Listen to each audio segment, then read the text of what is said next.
Hello.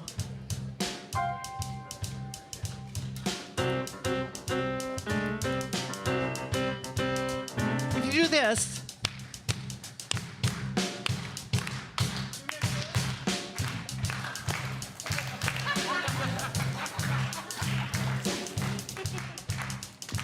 take a look at the person next to you.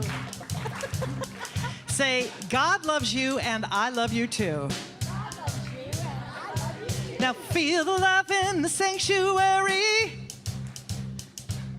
Lift your voice and repeat after me. You ready?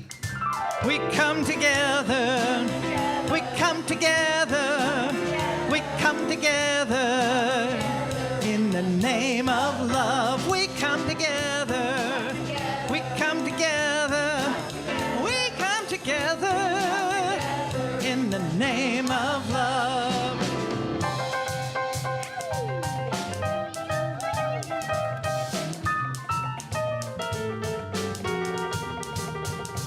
Take a look at the person next to you and say, I recognize the God in you. I recognize the God in you. Now feel the love in the sanctuary. Lift your voice and repeat after me. You know it now, right? We come together. We come together. We come together. In the name of love, we come together. Celeste, together. We come together.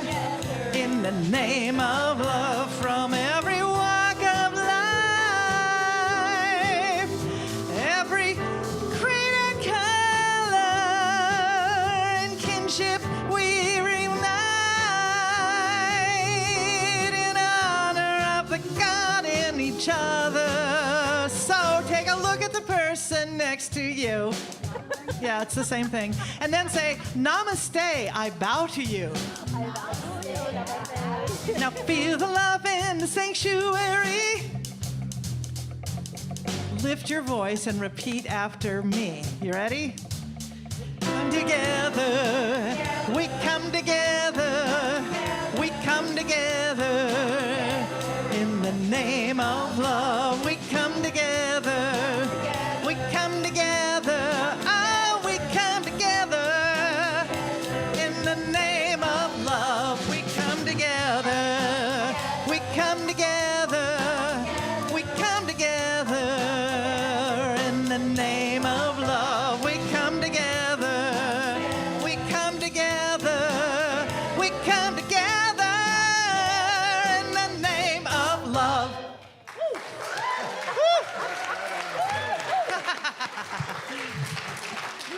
Thank you, and welcome home, Reverend you. Dr. Sydney Steen. It's so good to have you with us. I have to adjust my shapewear. Hold on. She has to, okay. We are so grateful, and we welcome all of you here this morning to Unity Spiritual Center of Portland as we gather with this holding of a space of consciousness, holding the knowing that there's one presence and one power active in the universe and in our lives, God, the infinite good. And we welcome all of you who are joining us online and this family, because we know consciousness does not know time or space. I'm Reverend Lisa Davis. I'm part of this journey of Unity Spiritual Center of Portland. And if you haven't met Dr. Sydney before, I want to share with you just a little bit about her journey here. Sydney joined us in 2008 as our music director. That's how she began. Yes. And she became our prayer ministry coordinator. She went to ministerial school and was ordained through Anton Associated New Thought Network, and then became an associate minister, doing both our music directing, the prayer ministry, and being an associate minister here and teaching classes and holding the space for our chaplains and so much in this community. She went on from here in 2020 and became the associate minister at North Hollywood Church of Religious Science. That's where Sydney came from. She was the associate there, and May 3rd, she was both ordained as a religious science minister and installed as the senior minister at North Hollywood Church of Religious Science. So we are grateful. We are so grateful to have her back with us this morning, and what a gift it is for all of us just to be able to celebrate as family, as the connected beings that we are. Our mission here at Unity Spiritual Center of Portland is transforming lives that transform the world. Our vision is creating community, living love, teaching truth, serving spirit, and practicing peace. And we know that as we gather and connect, we create a larger field, that field of pure potentiality into which we all live and move and have our being. So we're going to begin in prayer. Before we do that, I do want to, Eric Butterworth said something that I just love. He said, "You are bigger than your littleness, and you are stronger than your weakness." So if this morning you've had thoughts of weakness or littleness or not enoughness or any of the pieces, as we open in prayer, I just invite you to breathe in to the largeness, to the strength that you are. And we join together, infinite presence, we open to this one presence and one power, a vibration of love that moves through each of us fully, freely, joyously, with every breath. We recognize divine guidance guides us individually, collectively, and globally as we open to a larger story, to an awakening of all of humanity, that we are love, here to be love, to live love, and to serve humanity with an open heart. For this opportunity to gather in this knowing and to allow the love that we are to encircle this globe. We say thank you, Infinite Spirit, knowing that it is already done. And so it is. Amen. All right. And Beth is here to share what's happening. Good morning. There is a lot happening. We just had a beautiful time yesterday celebrating the life and love of our beloved Reverend Diane Borsakowski. If you were not able to make the service yesterday, I want to let you know it was recorded. It's on our Facebook page and on the YouTube channel, so you're able to watch it there. We also have some wonderful mementos, pictures, and also something that Reverend Sydney shared yesterday in the service, and they're out on the lobby table. So I want to invite you to take one of those home today. So imagine living your life as a prayer. That was the theme yesterday, because that was how Reverend Diane lived her life. And we're so fortunate to have a group of individuals here at Unity of Portland who have also dedicated their lives to living their life as a prayer, and those are our prayer chaplains. And we're so grateful for the space that they hold for us each week and all the things that they do. So our prayer chaplains who are available to pray with you in person following the service this morning are Lynn and Annette. I will also mention that Annette holds the weekly adult discussion for 12 Powers, which meets in the chapel at 9:30, and they are taking a summer hiatus in a couple of weeks. June 16th, June 9th is the last one. Okay, and then they'll come back after Labor Day. So just so you know that. The other summer break thing that's happening is Course in Miracles, and their last class will be this Tuesday, and they do not meet from Memorial Day to Labor Day. So that's happening. 2 more, okay. So anyway, that's happening. Summer breaks happen in these, so now, so that you know that, and everything's in the newsletter. So this morning, Reverend Lisa is going to be holding the new membership orientation, which is going to be in the chapel following the service. Usually starts about 12:45. If you are joining our spiritual community on June the 2nd, this is a requirement. So plan on joining her this morning in the chapel. So that's happening. And then our new member Sunday will be on June the 2nd. The LGBTQIA plus group wants your healthiest and best recipes. They are collecting these through May and June. They're putting together a recipe book, not only for our community, but to share at Pride, which is pretty exciting. This year's Pride theme is Feast and Love. So they want to feast on your recipes, so get them in. They're especially interested in gathering some of your healthier gluten and sugar-free recipes, as well as vegetarian and vegan options. So if you have those, make sure that you drop them in the box in the north lobby. There's flyers there as well if you'd rather email it in. Anna Keene's email is on those flyers. So June is bringing all kinds of wonderful things. We're kicking it off on June the 2nd with our leaders meeting. And then on June the 9th, the youth will celebrate their rites of passage ceremony during the service, which is beautiful when they raise up to the next grade. And then following that service on the 9th, Reverend Lisa's hosting a meeting for anyone interested in planning and organizing our 100th year celebration. Yes, it's coming next year, and we want to be ready for it. So be thinking on that and bring us your ideas and your creative energy as we embark on a century of service. It's quite a thing, so we're excited that we'll be celebrating that. Our first garden party happens on Friday, June the 14th. Tickets go on sale next week. We're excited. We have a folk duo, and one of the members of this duo used to be a teen here at Unity of Portland. So we're excited that that's coming full circle. So you'll definitely want to come for that. Tickets are only $20. And as always, Colleen Story, our master chef, is creating an incredible menu. You can pick up a flyer with those choices on it out there. And I know you'll want to be here because it's pretty awesome. Then on Sunday, June the 16th, which is Father's Day, David MacArthur will be joining us. I know some of you are very familiar with David's work. He is a heart math person. And if you're not familiar with this, you will learn about it. He's going to be our speaker that morning at the 11 a.m. service. And then he's doing a workshop following the service. And the heart math solution, cultivating the wisdom and guidance of our heart. And you know, that's where we want to operate from, right? $25 to attend. No one's turned away for lack of funds, but mark your calendar and plan to join us on the 16th.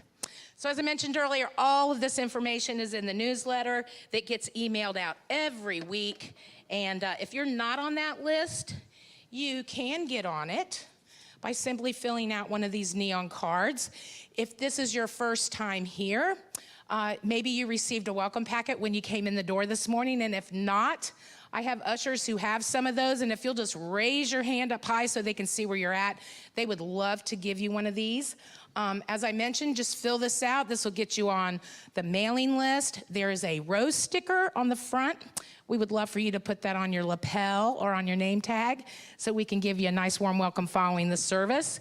And we invite you down to Coffee and Connection also following the service for a time of just getting to know each other. And we're so glad you're here this morning. Thanks and have a great week.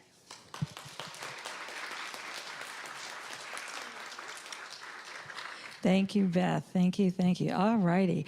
And we just want to welcome all of you who are here for the first time, or if you haven't been here in a long time, please know that wherever you are on your spiritual journey, you're welcome here. We believe that every being is an infinite creation of spirit here with a mighty purpose, and we are all walking that journey together.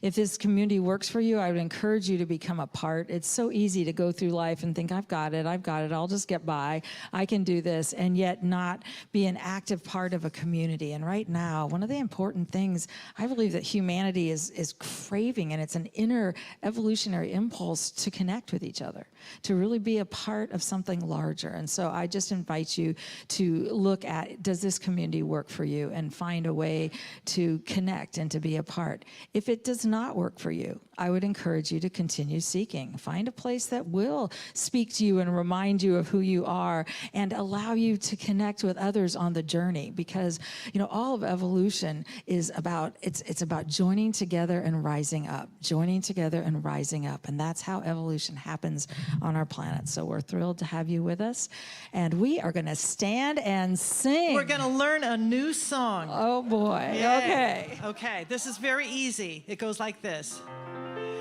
We are the ones we've been waiting for. Sing that. We are the ones we've been waiting for. Here's the next part. We are the love that we seek. We are the love that we seek. Here's the next part. We are the seeds we are sowing. We are the seeds we are sowing. We are the harvest we reap. We are the harvest we reap. And then we do this. Oh, I am that I am. It does the same thing again. Oh, I am that I am. And then we just repeat the whole thing a couple of times. I think you got it. You're smart. You're from Portland. Come on now. 1, 2, 3, 2, 2, 3.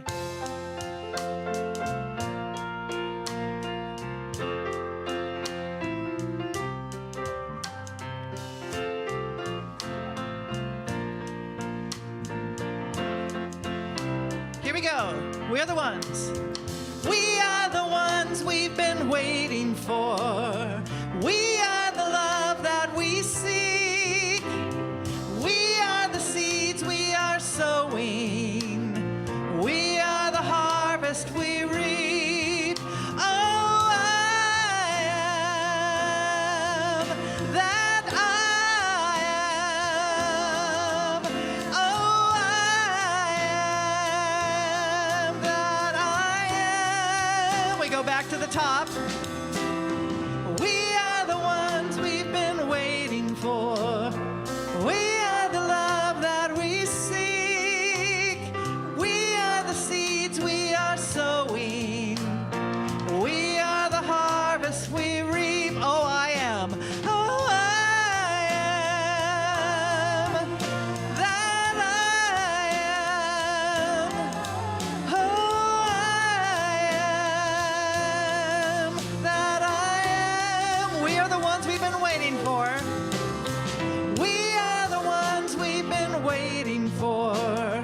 We are the love that we seek. We are the seeds we are sowing.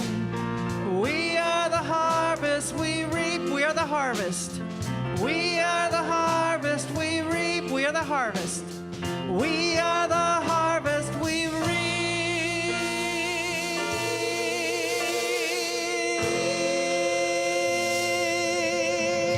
You're so awesome.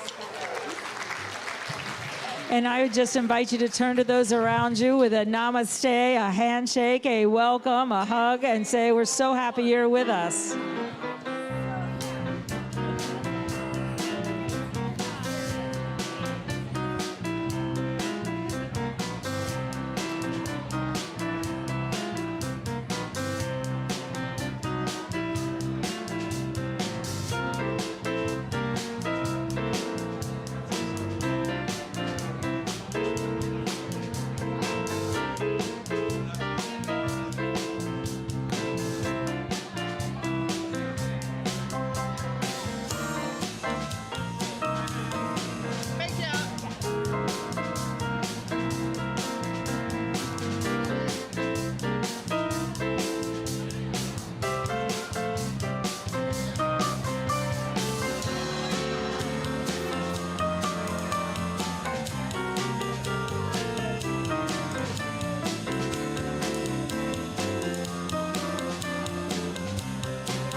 You know, today we're in the fourth week of a 7-week series on the idea of emergence, allowing that divine aspect of ourselves to be the creative energy in our lives, for life to move forth from that center and not hope that we get it outside in at some time. And we realize that as we just spend a few moments of meditation now, we have that opportunity to be still and know that that presence is within us. And I just invite you to listen to this music and open your heart.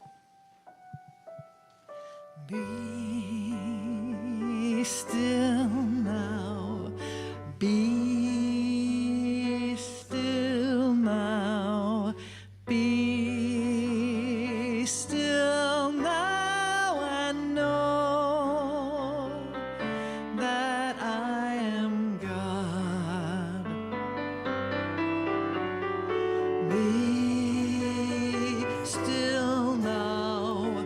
Be still now. Be still now and know that I am God. As we relax our bodies, allowing ourselves to be held and to breathe that sacred breath, the still small voice that says, be still and know that I am God. The infinite breath as I let go and continue an inner journey. I recognize that still small voice vibrates within me now. I am. Be still and know that I am. That breath, again and again, we hear those words. I am that I am, moving within us, vibrating as love in the silence. I am that I am in the silence.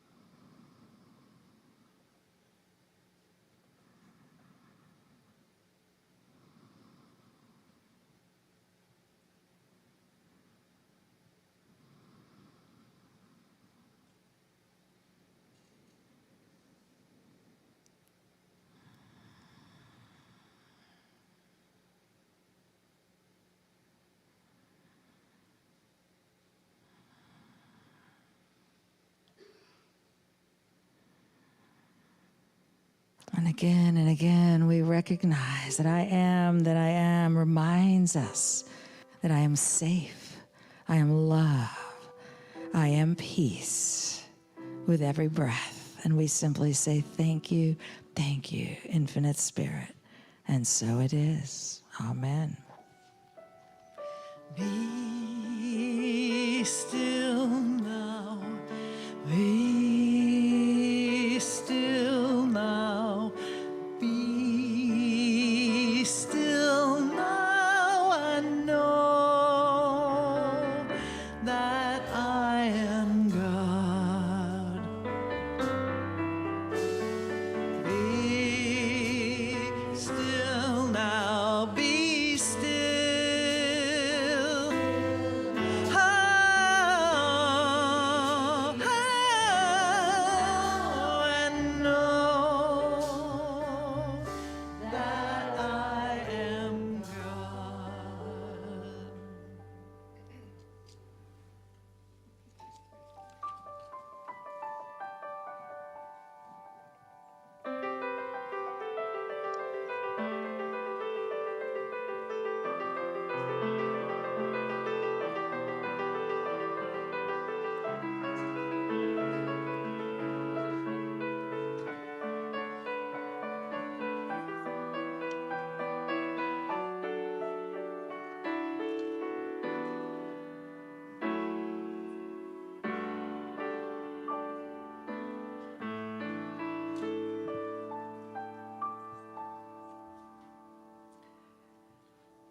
When I was a child each week, Sunday we would go to church,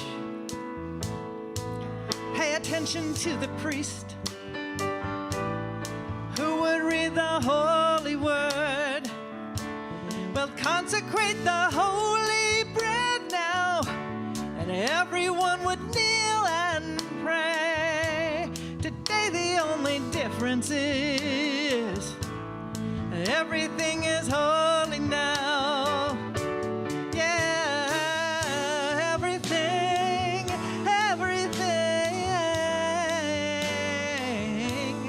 everything is holy now.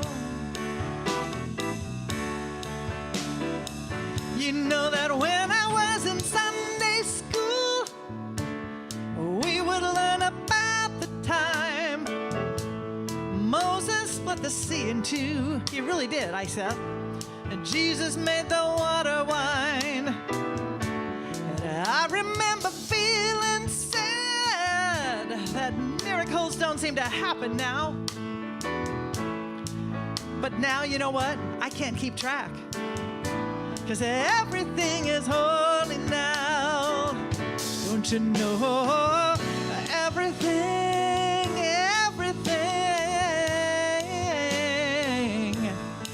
everything is holy now.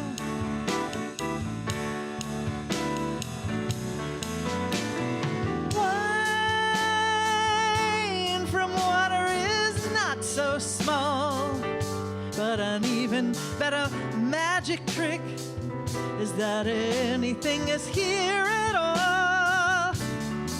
So the challenging thing becomes not to look for miracles, but finding where there isn't one. And holy water was a rare at best. It barely wet my fingertips. Now I have to hold my breath, 'cause I'm swimming in a sea of it. Used to be a world half there, second-rate hand-me-downs. You know, now I'm walking with a reverent air, 'cause everything is holy now. Sing it with me. Everything is holy now. Everything is holy now. Everything is holy now. Everything is holy now. Well, everything is holy now. Ooh, everything is holy now. I look out there and I see you and I think everything is holy now. You know that everything is holy now. Don't you know that? Don't you know it's holy now? Everyone, everything is holy now. All of you up there, I see you, you're holy. Everyone is holy now. And all of you over there, you are so holy now. You know, I know that everyone is holy now. Everyone, everything is holy now. Oh, everything is holy now. Everything is holy now.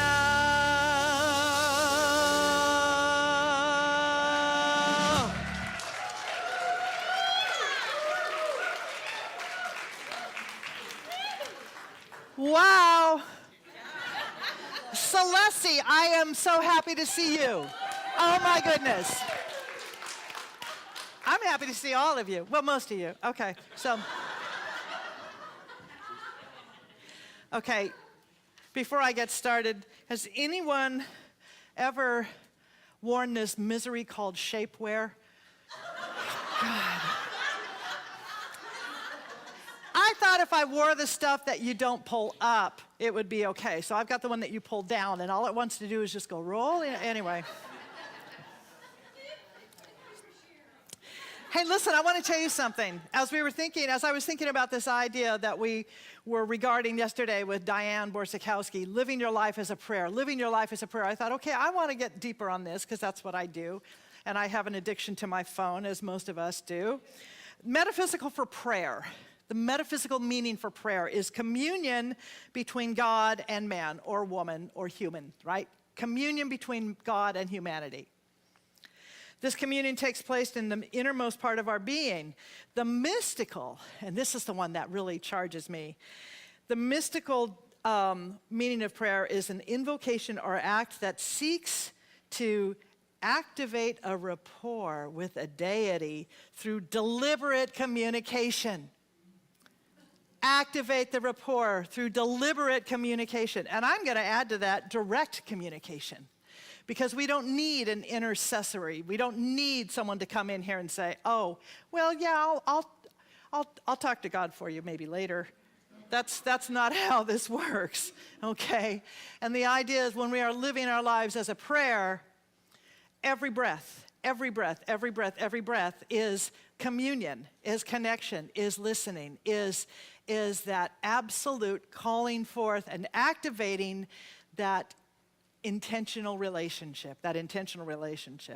So the world of orthodoxy might have us believe, or definitely would have us believe, that the Bible is the unerring Word of God.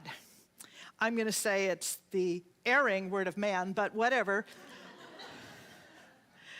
And there's a lot there to drill down on. And I am a geek for metaphysical and metaphorical Bible studies, and I want to share with you a little bit of Bible history that you may not know.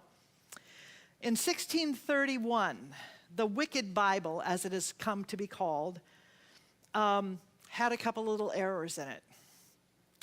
It omits the word not from its 7th commandment, informing readers, thou shalt commit adultery. And a closer read of that same edition in 1886 revealed another error in Deuteronomy. While it should have read, the Lord our God hath showed us his glory and greatness, instead it read, the Lord our God hath showed us his glory and his great ass. I kind of like a God with a great ass, but that's me, so.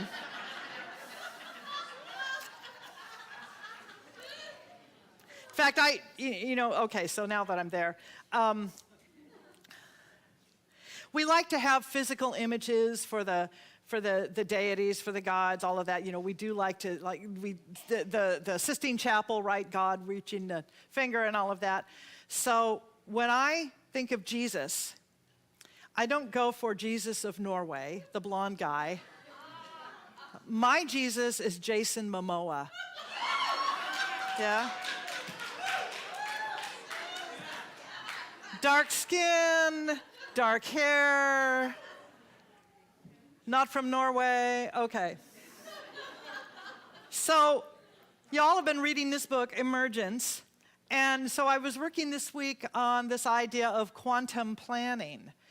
And the author, Derek Rydell, says quantum planning is about designing a way of life in alignment with your highest vision and building a path for it to unfold with ease. It allows you to plan as if you are doing the work, but live as if God is. As if you're doing the work, but live as if God is. And here's the spoiler alert. God is doing the work because you are God in expression and full measure. That's it. I'll take that. So, we talk about oneness all the time in our centers and in our churches, and yet we still speak often as if oneness applies only to the relationships we have with each other, with nature, with the universe, with our pets, with that kind of thing. We tend to use our languaging in a way that still puts God out here. And even that quote right there, I was looking at that, okay, plan as if I'm doing the work, but live as if God is. That, for me, distances God.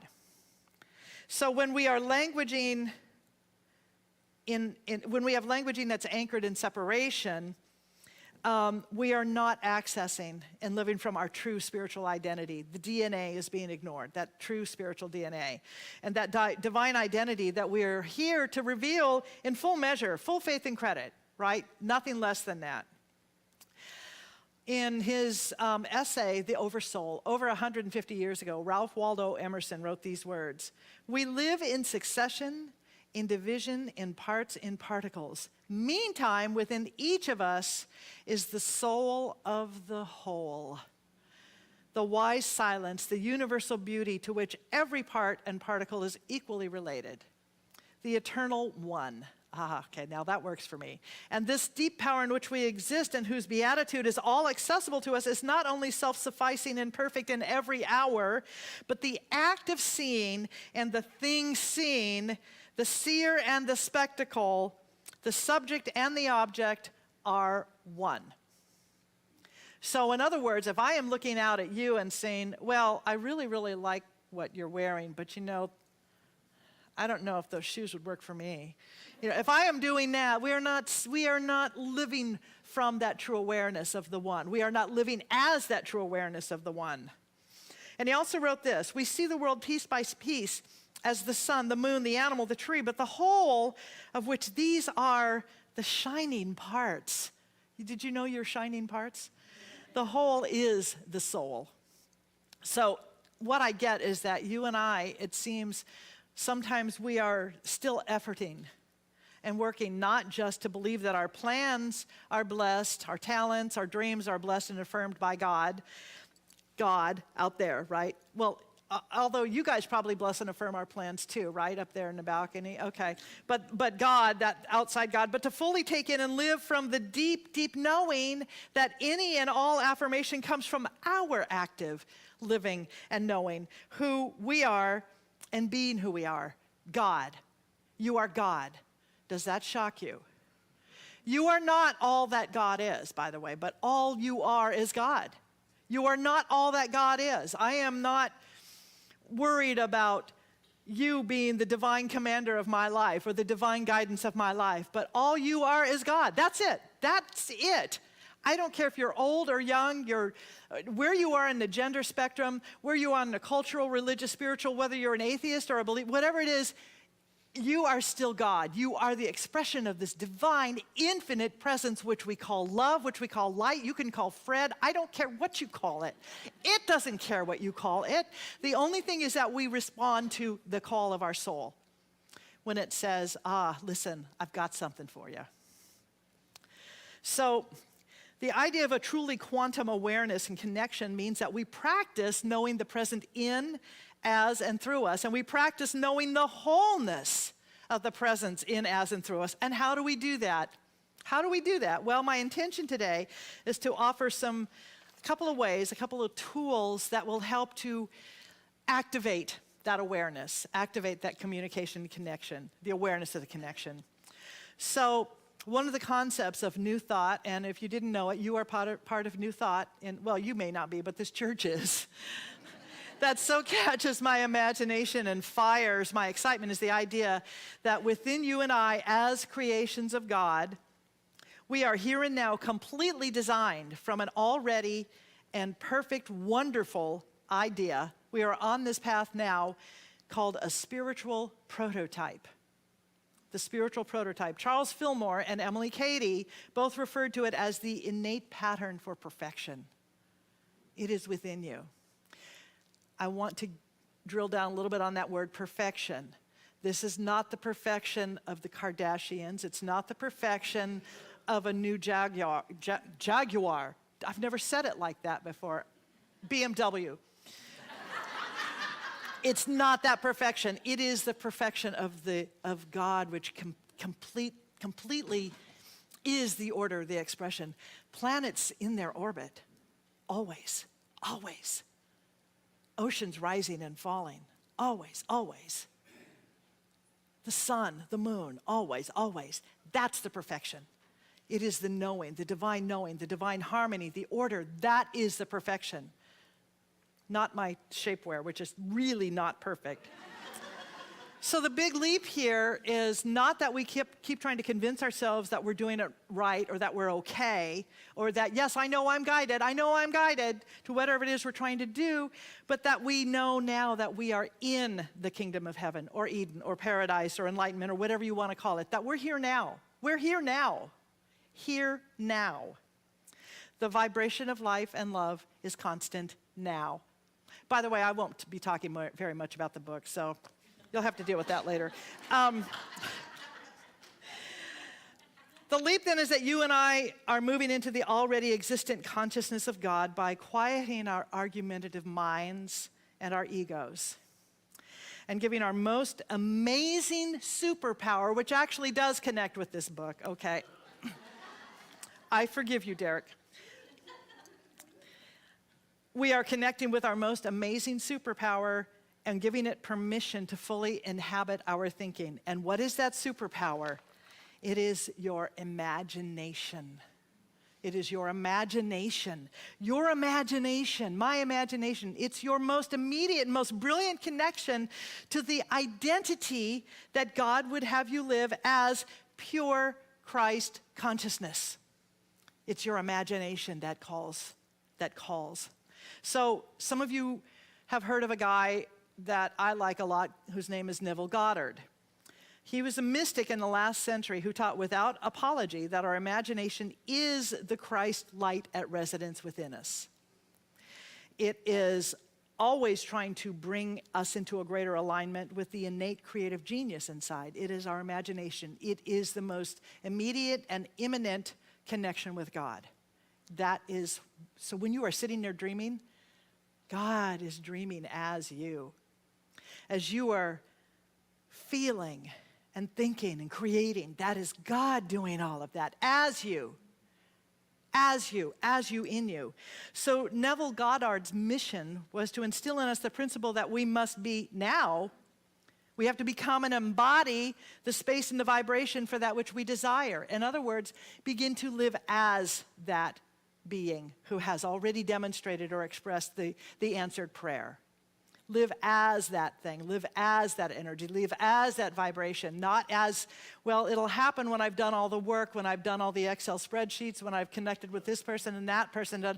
No, you are here right now. All of that is an outpicturing and is as a result of living in the here and now that it is already done. Because God has already done it. God doesn't have anything to do, really.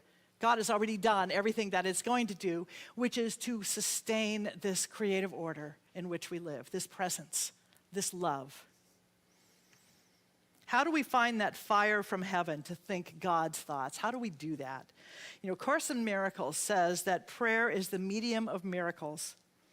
And to the degree that you live in the realm of prayer as connection, as affirmation, as receptivity, and not begging and beseeching, you literally are inhabiting the medium of miracles, which is what we want to do. We want to be in that constant awareness, so much so that it's not about miracles, that we actually just call them ordinaries. That they're ordinaries. It's not miracles, it's ordinaries. So in other words, you and I are the living prayer. As Diane taught, we are the living prayer. We can choose to live and know that with every thought, every action, with every breath, we each are a living prayer. And even more, you are living as your prayer, and that's whether you know it or not, because some of you might have heard that song, Our Thoughts Are Prayers, and we are always praying. Our thoughts are prayers. So if you have this image that prayer is that, oh God, you are so big, so incredibly big. You know, what is the line from Monty Python? You are so very big, so very, very big. That's not it. You and I are so big, so very, very big. We are living prayer. And every word that we think, every belief that we have shows up as our lives. You want to know what you're thinking or what you're believing? Look around your life. And this is for the positive too. It's not just for, oh my God, how did that happen? It's the, wow, look at the life I'm in now. Look at the life I have. Look at the friends I have. Look at the pets I have. Look at all of that. That's how you know how your thoughts are working and creating a life that you want to continue creating. Or if you're not really digging it, change what you want. Change what you want to believe. Change what you're obsessing on. Right? Change that and stop doing stop thinking about what you don't want. It's easier said than done. Our disease is that we think we are different than God. That is our fundamental dis-ease. We think we are different than God. And that's the belief that is creating our lives and our conditions. So, along with the interest I have in the Bible, I am passionate about intentionally and anchoring all that I do and all that I teach on the idea of a God of experience, not the God of tradition. A God of flow, of presence, not the God of tradition. My God comes without baggage. And my God is not that bad dad in the sky who is neurotic, hormonal, moody, capricious, and has clearly fallen off of his anger meds. Seriously, what a tool. And I get that any baggage my God has, I have too. In fact, I fired my God a long time ago and got a new one because I believe, as Richard Rohr wrote, that my image of God creates me. I just want you to take that in for a minute. My image of God creates me. My image of God creates me. So if your God is that bad dad in the sky God, I'm so sorry. Would you just consider changing that? Would you consider changing that to the presence, the love, the possibility, the harmony, the wholeness? That's the God. That's the God, right? That's God. And if the word God is something that tweaks you, then find another word. God doesn't care. In fact, in a few weeks, I think I'm going to give a talk. I mean, I know I'll be giving a talk, but I think it's going to be titled Notorious G-O-D. Because we have so much energy on that. We just really, really do. You know, you might have noticed that the branding changed a lot when we went from Old Testament God to New Testament God. I think the guys in marketing and branding must have had a sit down with God to tell him his numbers were down and it was time for a kinder, gentler, user-friendly deity. And they had to. They're going from God 1.0 to 2.0, and the old operating system just wasn't selling. It just wasn't working anymore, so it was time for a new one. I mean, come on, a talking snake, pillars of salt, 3 days and nights and a whale. I mean, come on. This is Conan the Barbarian God. And so this is the thing about New Thought, about unity and religious science that I love, is we look at all of that not in the literal sense, which you are welcome to do, absolutely. You know, we can look at the Bible on so many different levels, but we take this in as the metaphorical, mystical, metaphysical. So beyond that, right, what's in front of you, God, or idea. But we look at what is the deeper meaning, and what is the deeper meaning for me? What is the deeper meaning of that pillar of salt? Which is when we turn back to the old ideas, the old ways, expecting to get new results from the old, you know, everything. What's the phrase? Doing the same thing the same way and expecting new results. That's pillar of salt going, well, it worked a lot. It didn't work the last time. It's not going to work this time. Stop turning around to the old ideas. Old wine, new wine in old containers, So when God 2.0 became the standard, it was a lot more elegant and far more intuitive.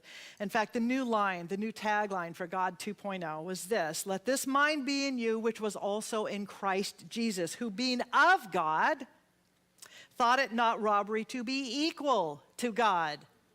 Did you notice that no lightning struck me just now? Equal to God, equal to God. Say it with me, equal to God. There you go. Our job isn't to be great planners, schedulers, or organizers in our attempts to tame or manage what is going on out there. You know, we think that we have problems to solve. We believe that we have to solve the challenges. We have to fix the fears, the struggles. We think the issues are the problems. They are not the problem. They are not the problem. The problem is that we don't, bear with me, assume the position. We don't assume the position. That is you getting that? Assume the position.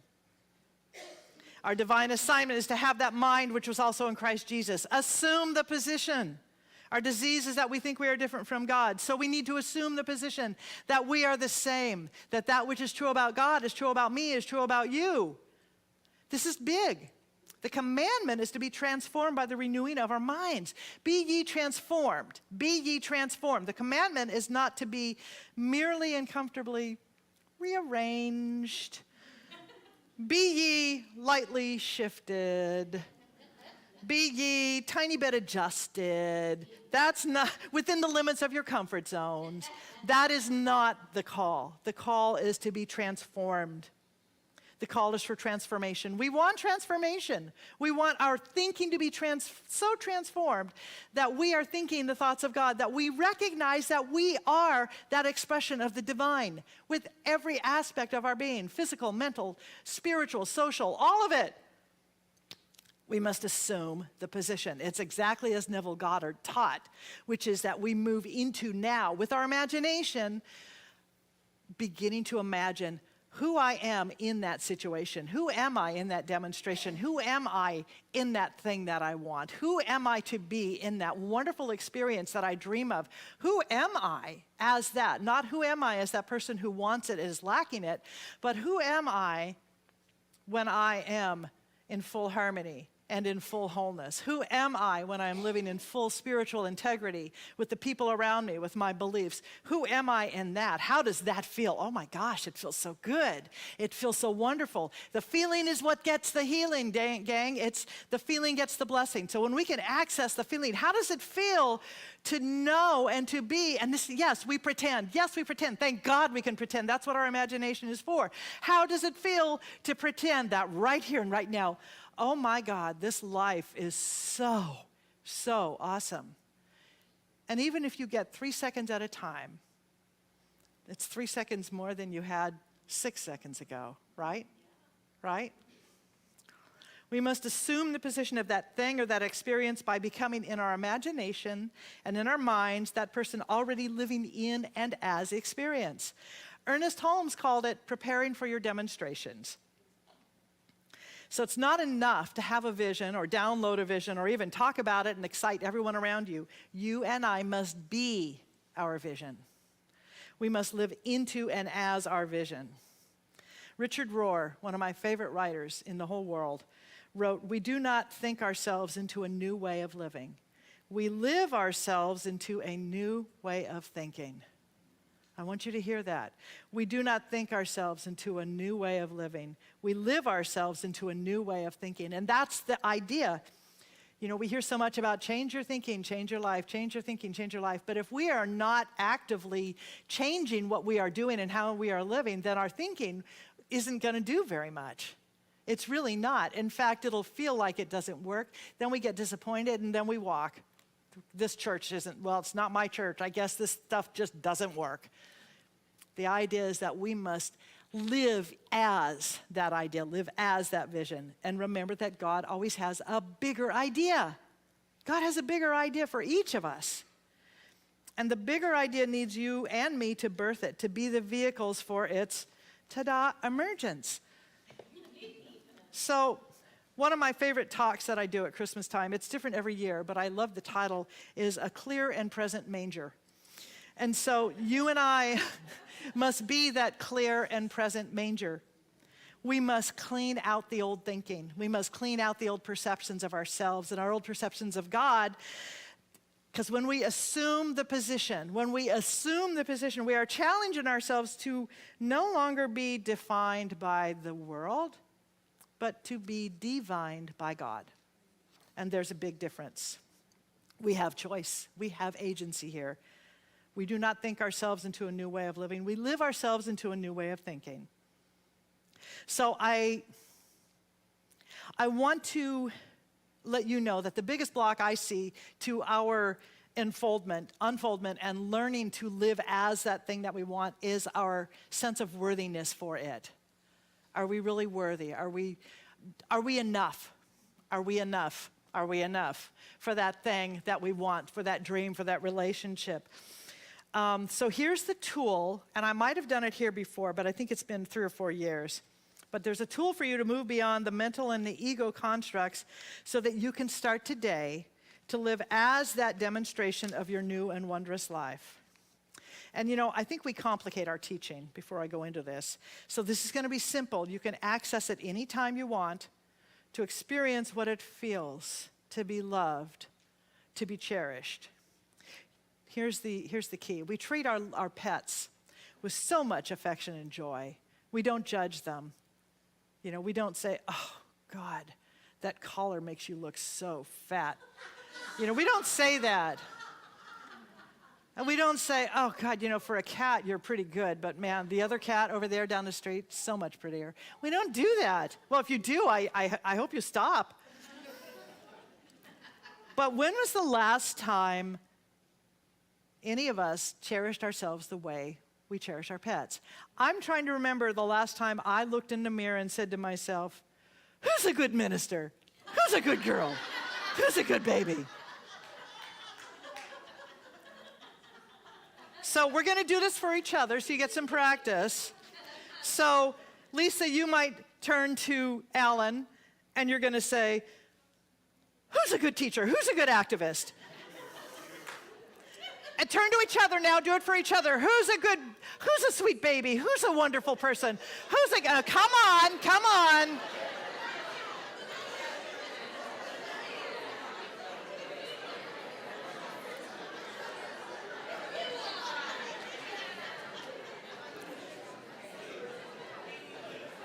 Who's a good blonde? Who's a good brunette?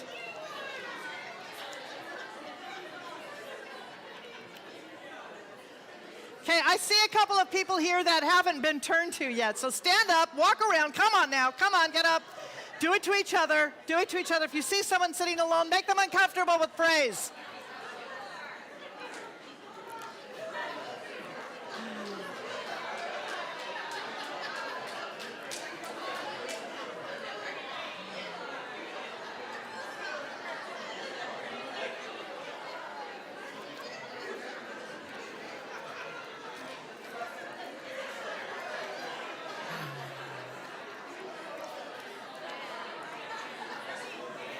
All right.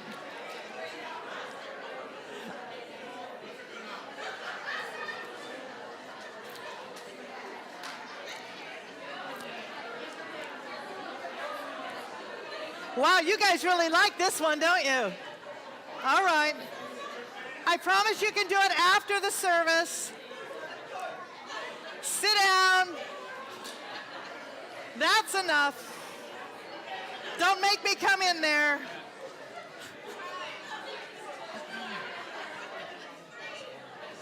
That's right. I know. What is it that they do in elementary school? I remember when my son was in preschool, where the kids were too noisy, the teacher would go, okay. And so it is. Thank you very much.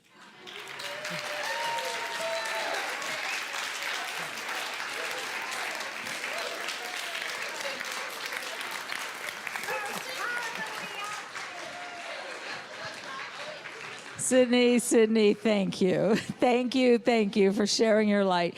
You know, I remember when you came to me and said, Lisa, I think I have a calling. And then you said, well, I know I have a calling and I haven't looked at it in a lot of years. And it just brings tears to my eyes to hear you and to experience that. Thank you. All right. I'm not really crying. I'm just enjoying the true light of myself, as we all get to do. That's a good minister. Yes.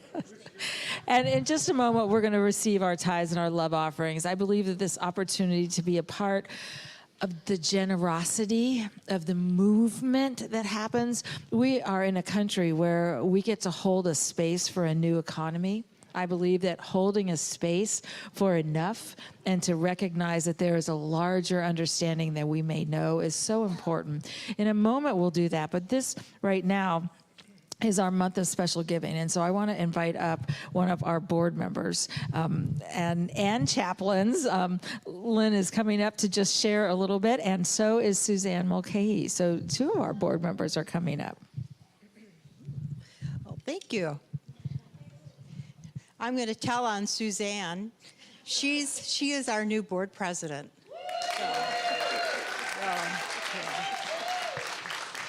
And as Reverend Lisa said, this is our special month of giving. And so I have something to say, but I wondered if you did. I'll wait till you finish. Well, based on what Reverend Sydney said, you are such givers, you're such good givers, you're such good givers.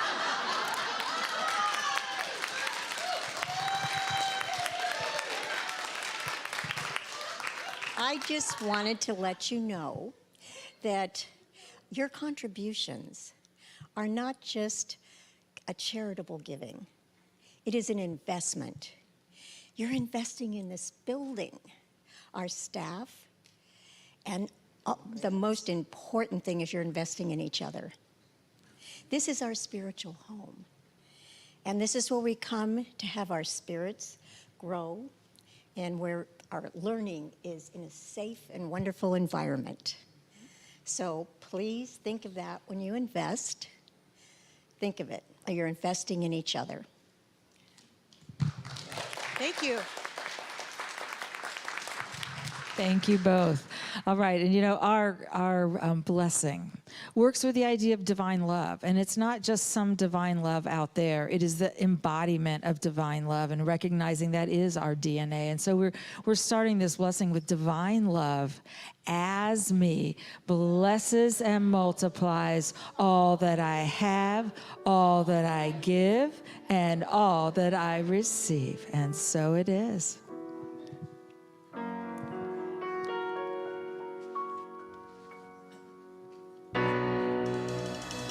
There was a time in my life I thought I'd have to do it all for myself. I didn't know the grace of God was sufficient. I didn't know the love of God was at hand. But now I can say, if you are discouraged, trying just to make it through another day, you've got to let it go, let it all go. And this is what you have to say. Ha! I release and I let go. I let the Spirit run my life, and my heart is open wide. Yes, I'm only here for God. No more struggle, no more strife. With my faith I see the light. I am free, free in the Spirit. Yes, I'm only here for God. I release and I let go. I let the Spirit run my life, and my heart is open wide. 'Cause I'm only here for God. No more struggle, no more strife. With my faith I see the light. I am free in the Spirit. Yes, I'm only here for God. Well, I release and I let go, and let the Spirit run my life, and my heart is open wide. 'Cause I'm only here for God. No more struggle, no more strife. With my faith I see the light. I am free in the Spirit. Yes, I'm only here for God. I'm free. Yes, I'm free in the Spirit, and I'm only here for God.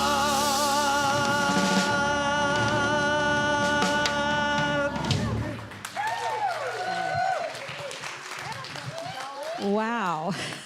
Thank you, thank you. You know, we invite all of you downstairs after the service, and just for connection, for coffee, for just saying hello to other beings on the journey. And you might think, what is it like? Oh, I don't know if I want to go downstairs. I don't know anybody. Everybody knows everybody. The fascinating part is about half of us don't know anybody in the community. Others have spoken a couple times, and part of the journey, I believe right now, of seeing it in ourselves is the courage to see it in another, and the courage to see it in another. And when we start seeing the divine Spirit as a being, we find such a different journey, because we then can say, well, if it's in them, then maybe it is in me. And so we just invite you downstairs. I believe our men's group has is doing Connection Hour today because they all left the room when you were done. So I'm assuming that's what they're doing is Unless going down I the just stairs. annoyed all of them. Oh, which that yes. happens too.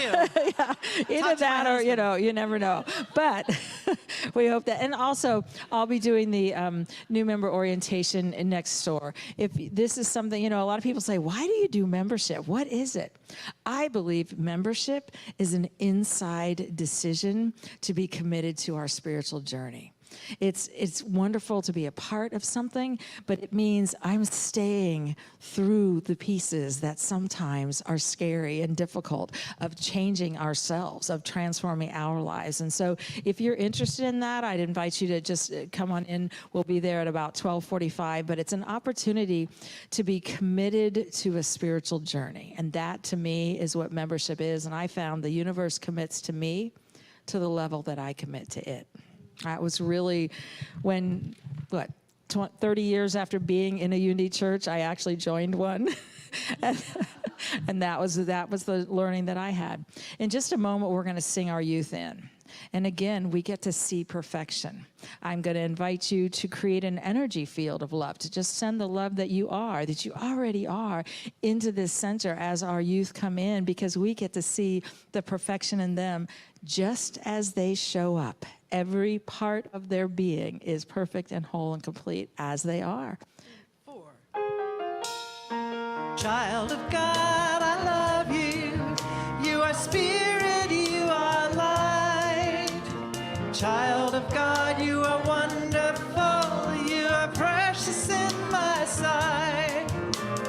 Child of God, I love you. I love you. You are spirit, you are light. Child of God, you are wonderful. You are precious in my sight. Child of God, you are wonderful. You are precious in my sight.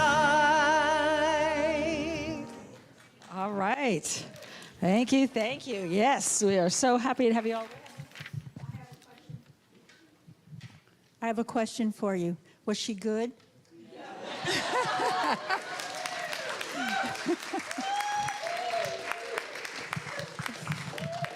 Okay, tell me your name first. Hi, my name is Wyatt, and my last name is Cornejo. Hi. So what did we do? What was our lesson today? We tested that the power of words can hurt you, but also they can help you. Like for example, like when someone says mean things, that decreases your strength. Like what we tested is we basically we hold our arm out, and then all of our friends would say mean things, but they were not true. So yeah, they're not true. And so basically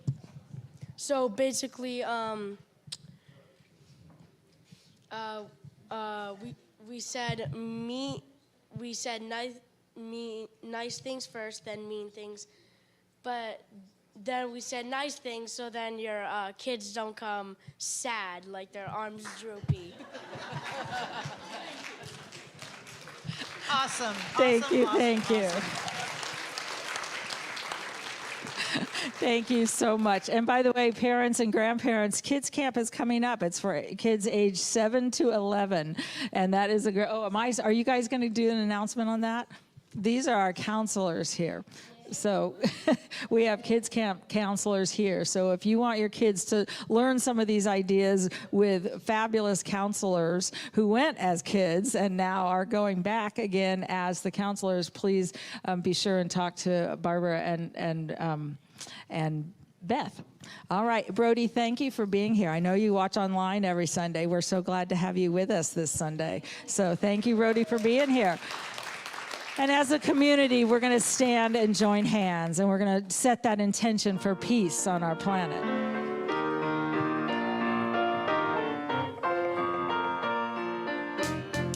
Let there be peace on earth, and let it begin with me.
Oh, yes. Let there be peace on earth and let it begin with me. We're going to join together in our uni prayer as we close. The light of God surrounds us. I am the light of God.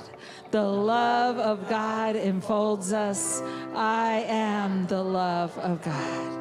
The power of God protects us. I am the power of God. The presence of God watches over us. I am the presence of God. Wherever we are, God is, and all is well. All right, we're going to sing our youth out. Thank you.